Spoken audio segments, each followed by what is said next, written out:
اعوذ باللہ من الشیطان الرجیم بسم اللہ الرحمن الرحیم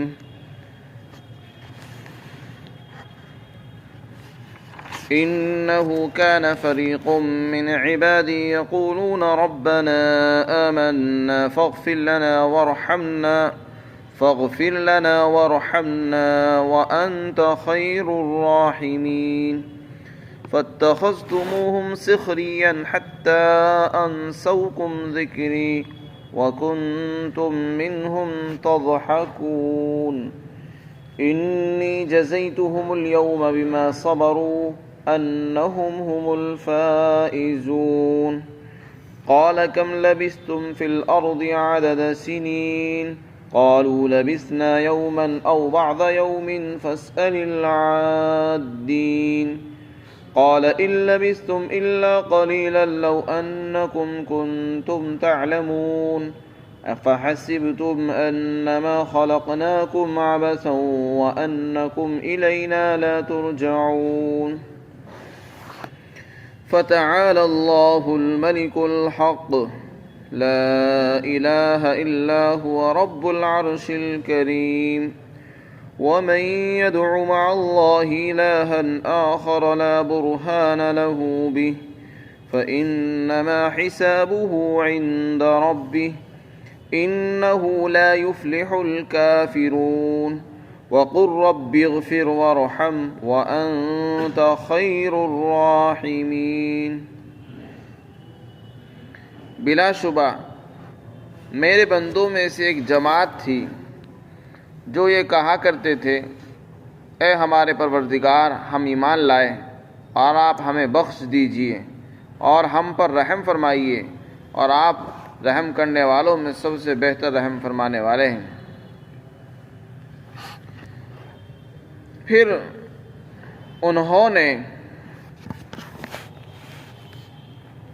تم نے ان کو مذاق بنایا، یہاں تک کہ انہوں نے تم کو میری یاد سے ہی غافل کر دیا، اور تم ان کا مذاق بناتے تھے اور ان پر ہنستے تھے۔ آج میں نے ان کے صبر کرنے کی وجہ سے ان کو اس کا بدلہ دیا ہے، اور ان کا بدلہ یہ ہے کہ وہی لوگ آج کامیاب ہوں گے۔ اللہ تعالیٰ کی طرف سے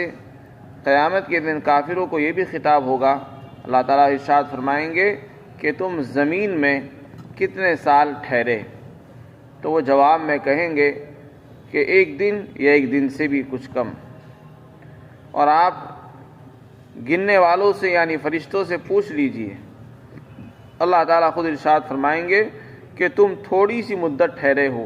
کاش کہ تم اس کو جان لیتے۔ اور کیا تم یہ گمان کرتے ہو کہ ہم نے تمہیں بیکار پیدا کیا اور تم ہمارے پاس نہیں لوٹائے جاؤ گے؟ تو اللہ کی ذات برتر ہے، جو بادشاہ ہے اور برحق بھی ہے، اور اس کے سوا کوئی معبود نہیں، اور وہ عرش کریم کا رب ہے۔ اور جو شخص اللہ کے ساتھ کسی دوسرے معبود کو بھی پکارے گا جس کی اس کے پاس کوئی دلیل نہیں ہے، تو اس کا حساب اللہ کے ذمے یعنی اس کے رب کے پاس ہے، بے شک وہ کافروں کو کامیاب نہیں کرے گا۔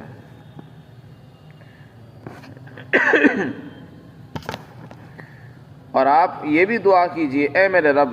آپ مجھے بخش دیجئے اور رحم فرمائیے، اور آپ سب رحم کرنے والوں میں سب سے بہتر رحم فرمانے والے ہیں۔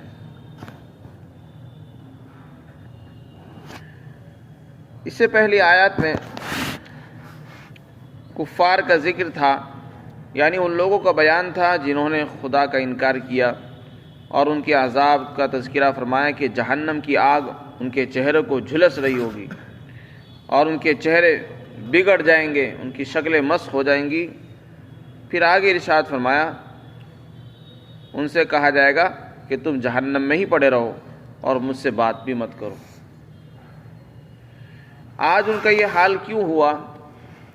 اس کی حقیقت کو اللہ تعالیٰ بیان فرماتے ہیں کہ ان کا حال صرف اسی بنیاد پر نہیں ہوا کہ انہوں نے خدا کا انکار کیا، بلکہ ان کا ایک جرم اور بھی تھا۔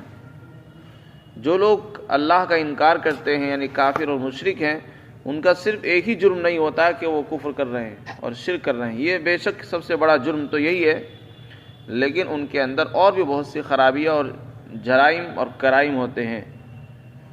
چنانچہ یہاں پر ان کافروں کا ایک جرم بیان کیا کہ جہاں وہ ایک طرف اللہ کا انکار کرتے تھے، قرآن کی آیتوں کو جھٹلاتے تھے، ساتھ ہی ساتھ میرے جو نیک بندے تھے جو ایمان لائے تھے اور وہ اللہ سے یہ دعا کرتے تھے، اے ہمارے رب ہمیں بخش دے اور ہم پر رحم فرمائیے اور آپ ہی سب سے بہتر رحم فرمانے والے ہیں، یعنی میرے وہ بندے جو مجھ پر ایمان لاتے تھے، تم لوگوں نے ان کا مذاق بنایا تھا۔ یہ ان کو خطاب ہوگا جو جہنم میں پڑے ہوئے ہوں گے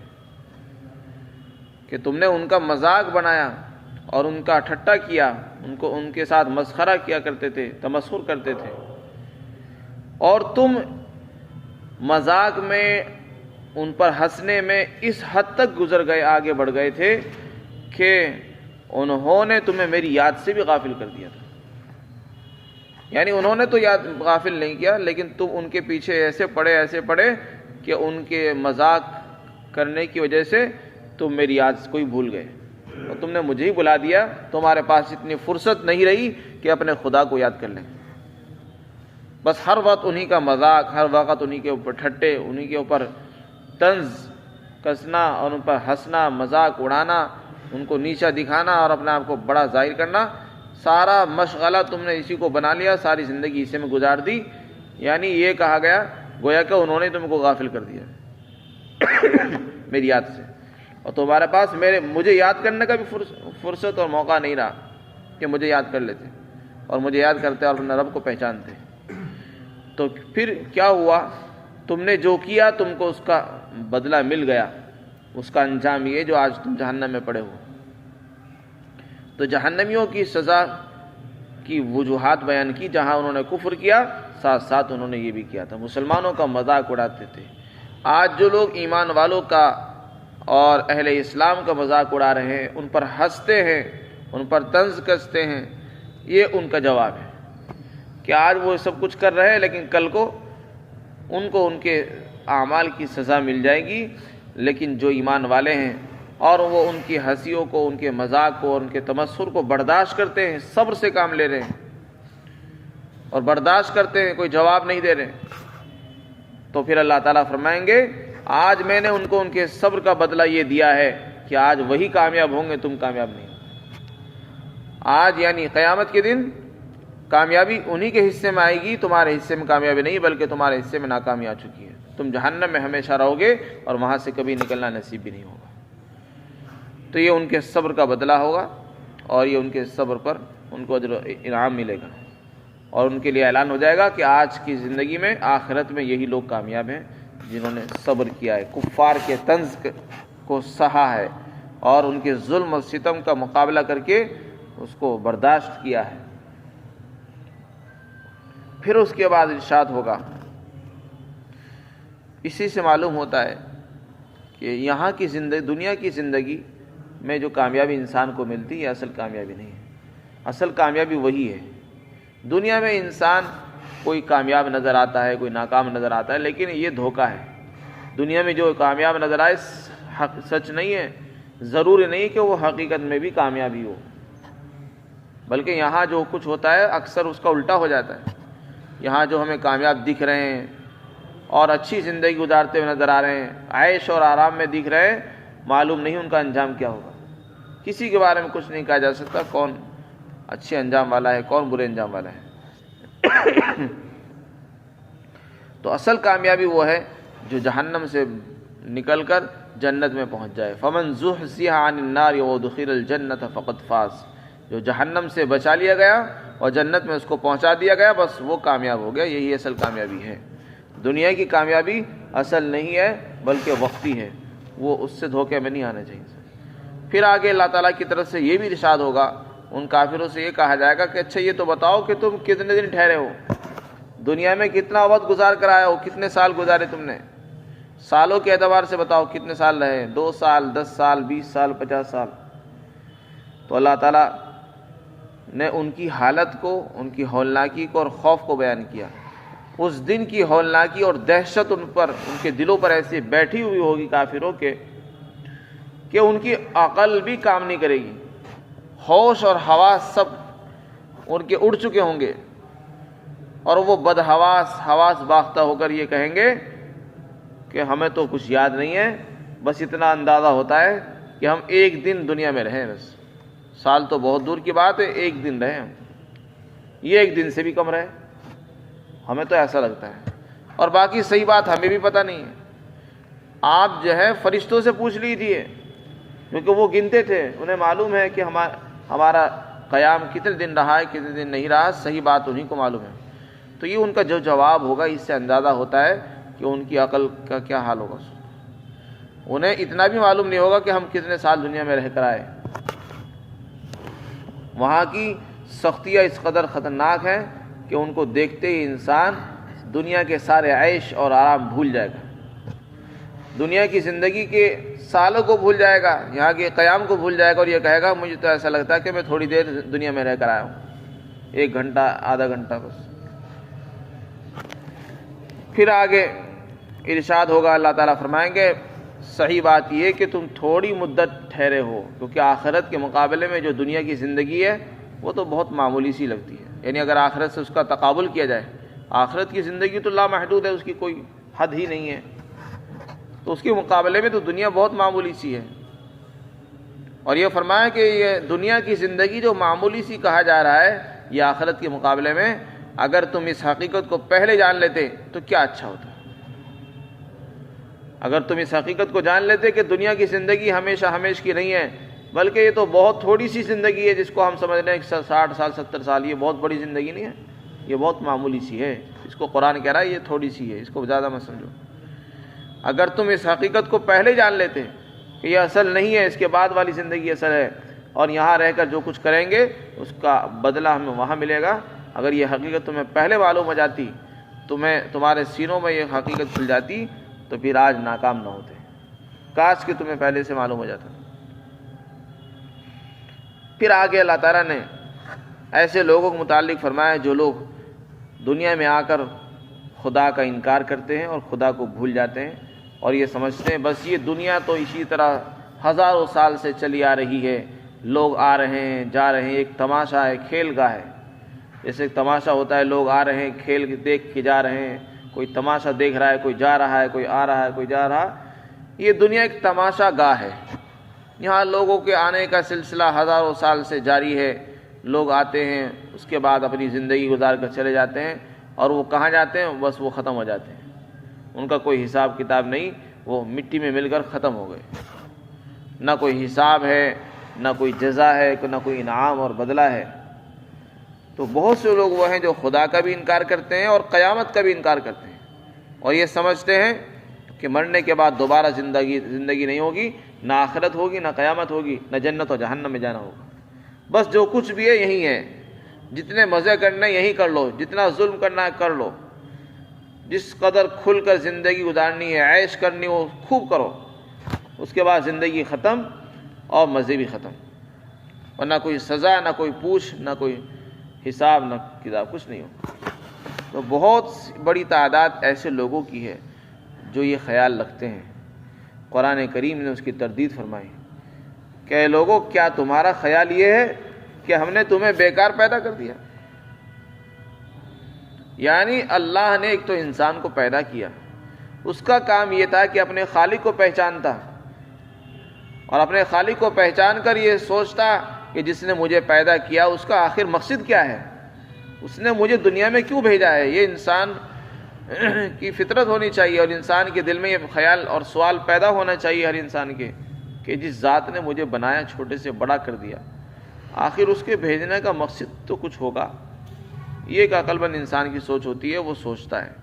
کہ جس ذات نے مجھے بنایا کیا مقصد اس کے بارے میں معلومات کروں، تحقیقات کرتا ہے وہ۔ اور ایک انسان وہ ہے جو سوچ ہی نہیں رہا کہ کیا مقصد ہے، بلکہ اس نے یہ سمجھ لیا کہ میری زندگی کا کوئی مقصد نہیں ہے، خدا نے مجھے پیدا کر دیا، میں آ گیا، میں مزے کر رہا ہوں اور اپنی زندگی بسر کر رہا ہوں، نہ زندگی کے مقصد کو پہچانتا ہے، نہ اس کے لیے کوشش کرتا ہے، نہ کسی سے معلومات کر رہا ہے۔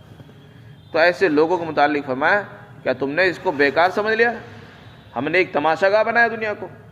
اور اتنی بڑی کائنات سجائی، آسمان بنایا، زمین بنائی، اور تمہارے لیے پانی، کھیتیاں اور باغات تمہارے لیے بسائے ہیں، یہ سب بیکار ہو رہا ہے سب کچھ۔ ایک انسان چھوٹا سا پروگرام کرتا ہے، اس میں کھانا بناتا ہے اور کھانے والوں کے لیے محفل سجاتا ہے، لوگوں کو دعوت دیتا ہے، بلاتا ہے، کوئی اس کو کہنے لگے تو بیکار کر رہا ہے، تو اس کو کیسا لگے گا کہ میں نے لاکھوں روپے یہاں خرچ کر دیے، میں نے اس پر اتنے پیسے خرچ کر دیے، میں نے ڈیکوریشن پر اتنے پیسے لگا دیے، اور میں نے کھانا اتنے میں تیار کرایا، اور آپ یہ کہتے ہو کہ میں نے یوں ہی بیکار کیا۔ تو انسان سوچے، وہ ذات جس نے اتنی بڑی کائنات کو سجایا ہے، ستارے بنائے، پہاڑ بنائے، سیارے بنائے، پانی بنایا اور انسانوں کو پیدا کیا، کیا وہ اس کی ذات سے یہ بات ممکن ہے کہ وہ یہ ساری چیزیں بیکار پیدا کرتے ہیں؟ ایک انسان تو اپنا کام بیکار نہیں کرتا، تو اللہ ایسا کیسے کر سکتا ہے؟ تو ضرور اللہ کا کوئی مقصد ہے دنیا کے بنانے کا اور انسان کو پیدا کرنے کا، اور اللہ یہ دیکھنا چاہتے ہیں کہ اس دنیا میں رہ کر کون مجھے یاد رکھتا ہے اور کون اس دنیا کے تماشے میں گم ہو کر مجھے بھول جاتا ہے، بس یہ مقصد ہے۔ اس کو قرآن نے کئی جگہ بیان کیا ہے، تبارک الذی بیہ الملک وہو علی کل شیء قدیر الذی خلق الموت والحیاۃ لیبلوکم ایکم احسن عملا۔ اللہ نے فرمایا ہم نے موت اور زندگی، یہ جو دو چیزیں رکھی ہیں، ایک انسان کو زندگی ملتی ہے، پھر موت آتی ہے، پھر کوئی آ رہا ہے، کوئی جا رہا ہے، اس کا مقصد ہے۔ اور یہ فرمایا ہم یہ دیکھنا چاہتے ہیں کہ کون تم میں سب سے بہتر عمل کر کے آتا ہے اور کون اس دنیا کے تماشے میں گم ہو کر رہ جاتا ہے، بس یہ چیز دیکھنا چاہتے ہیں۔ دنیا میں اللہ نے بھیج دیا ہے، دنیا میں گم نہیں ہونا، ہم کو دنیا میں رہنا ہے لیکن اللہ کو یاد رکھنا ہے، یہ اصل کامیابی ہے۔ دنیا میں رہ کر یہاں کے شور میں، یہاں کے ہنگاموں میں خدا کو یاد کر لینا اور اس کو ہر وقت یاد رکھنا، اس کے حکم پر کھڑا رہنا، یہ اصل کمال ہے۔ دنیا کے تماشے میں گم ہو جانا یہ کمال نہیں ہے۔ تو یہ اللہ تعالیٰ نے اس دنیا کا مقصد بنایا ہے۔ تو اللہ تعالیٰ فرماتے کیا تم یہ سمجھتے ہو کہ ہم نے اس دنیا کو یوں ہی بیکار اور عبث بنا دیا اور تم ہمارے پاس لوٹائے نہیں جاؤ گے؟ نہیں، ایسا کچھ نہیں ہے، ہمارے پاس تمہیں لوٹ کر آنا ہے اور ہم حساب لیں گے اور ہر ایک کو اس کے عمل کا بدلہ دیا جائے گا۔ اور یہ کوئی ہمارے لیے مشکل کام نہیں ہے، بہت آسان ہے۔ فرمایا اللہ وہ ہے جو بہت بلند ہے، بادشاہ ہے، برحق ہے، اور اس کے سوا کوئی معبود نہیں، وہ عرش عظیم کا، عرش کریم کا رب اور مالک بھی ہے، اس کے لیے کام مشکل نہیں ہے۔ پھر آگے ارشاد فرمایا جو آدمی اللہ کو بھی یاد کرتا ہے لیکن اللہ کے ساتھ ساتھ کسی مخلوق کو بھی پکارتا ہے، یعنی اللہ سے بھی دعا کر رہا ہے اور ساتھ ساتھ کسی بندے اور اللہ کی مخلوق میں سے کسی مخلوق سے بھی دعا کرتا ہے، جیسے اللہ سے مانگتا ہے اسی طرح کسی خواجہ سے، کسی پیر سے اور کسی بت سے، کسی دیو سے، کسی پتھر سے بھی امیدیں وابستہ کیے ہوئے ہے، تو اس کا نام ہے شرک۔ اللہ تعالیٰ فرماتے ہیں جو آدمی اللہ کے ساتھ کسی دوسرے خدا کو بھی یاد کرے گا اور اس کے پاس کوئی دلیل بھی موجود نہیں ہے، تو پھر اس کا حساب اللہ کے ذمہ ہے، اللہ تعالیٰ اس سے حساب لیں گے اور اس کو سخت سزا دیں گے۔ اور کافر لوگ کامیاب نہیں ہوتے ہیں، جنہوں نے کفر کیا ہوگا وہ کبھی کامیاب نہیں ہو سکتے۔ پھر آگے آپ صلی اللہ علیہ وسلم کو یہ دعا تلقین فرمائی کہ آپ یہ دعا کیا کریں، اے میرے رب مجھے معاف کر دے، میری بخشش فرما۔ یہ نبی کو سکھایا جا رہا، حالانکہ نبی کون ہے؟ بے گناہ، معصوم، جن سے گناہ ہوتا ہی نہیں۔ اللہ نے ایسے بندے بنائے جو معصوم ہیں، وہ انبیاء کی ذات ہے، اور ان کو سکھایا جا رہا ہے۔ یہ در حقیقت نبی کی زبانی کہلوایا جا رہا ہے اور امت کو تعلیم دینا مقصود ہے کہ امت کے لوگوں تم بھی دعا کیا کرو، اے میرے رب مجھے معاف کر دے، مجھ پر رحم فرما، اور تو سب رحم کرنے والوں میں سب سے بہتر رحم کرنے والا ہے۔ اور یہ دعا آپ کو تلقین کی جا رہی ہے، یہ پوری امت کو کرنی چاہیے۔ یہ آخر کی جو دعائیں ہیں، آخر کی جو آیتیں ہیں سورہ مومنون کی، افحسبتم انما خلقناکم سے لے کر آخر تک، یہ بہت اہم ہے۔ حضرت عبداللہ بن مسعود رضی اللہ عنہ کا گزر ہوا ایک آدمی کے پاس سے جو بہت ہی بیمار تھا، آپ نے یہ آیتیں پڑھی اور اس کے کان میں دم کر دیا اور اس سے اس کو شفا ہوئی۔ تو یہ تفسیر کی کتابوں میں اس کے حوالے سے لکھا ہے۔ اللہ کے رسول صلی اللہ علیہ وسلم نے پوچھا کہ اے ابن مسعود تم نے کیا پڑھا ہے؟ تو آپ نے فرمایا کہ میں نے یہ آیتیں پڑھ کر ان کے کانوں میں دم کی، کانوں میں پھونک مار دی۔ تو آپ نے فرمایا خدا کی قسم یہ آیتیں ایسی ہیں جو آدمی ان کو پڑھتا ہے یقین کے ساتھ تو پہاڑ بھی اپنی جگہ سے ٹل سکتا ہے۔ تو ان آیتوں کی بڑی تاثیر ہے۔ جو لوگ بیمار ہوتے ہیں، مریض ہیں، کسی چیز کے زد میں آ جاتے ہیں، ایسے لوگوں پر ان کو دم کرنا چاہیے اور ان کے دم سے اس کو شفا ملتی ہے، کان میں دم کرنے سے۔ اللہ تعالی ہم سب کو